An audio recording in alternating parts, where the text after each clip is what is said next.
Speaking exclusively to News First, Chairman of the Human Rights Commission of Sri Lanka, Dr. Deepika Udagama notes that incidents such as those that transpired in Kandy could have been prevented if similar incidents were prosecuted. What is absolutely necessary is decisive action regarding law and order.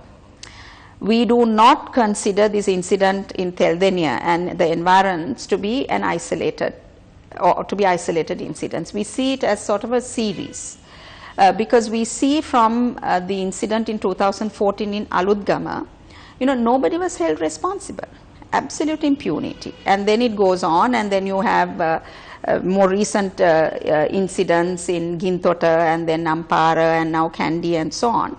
And in almost all these instances, what we see is a pattern. That is that there is some random, accident or, some such incident. And then outsiders come.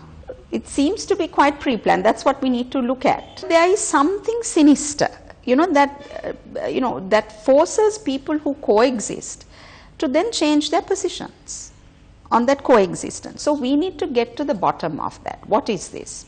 So, when people are not held accountable, it results in this sort of situations.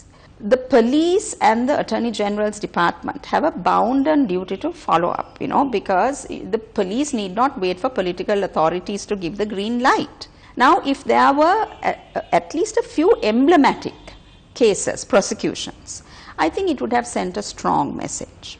News First also questioned the chairman of the Human Rights Commission on the government's decision to impose a temporary ban on social media. We have received about 122 complaints about the closure of social media. People love their Facebook, but the point is, always living in a democracy means we have to balance everything in life. So with freedom of expression and right to information, those rights are absolutely paramount in a democracy, but those have to be balanced with the larger public interest. So the Human Rights Commission doesn't see anything wrong about the closure, for the duration of that very difficult period. Because first of all, the priority of the state should be definitely the protection of life and law and order, public order. That is absolutely essential. But then after that period, the question is how you ease those restrictions. But in the long run, I think, this is a serious issue relating to technology. So technical people, persons with technical know-how really have to come up with ideas as how to do this. So social media is nothing but an instrument, so eventually it comes to the human element as to how we use it. And our own thoughts, our attitudes, are very important.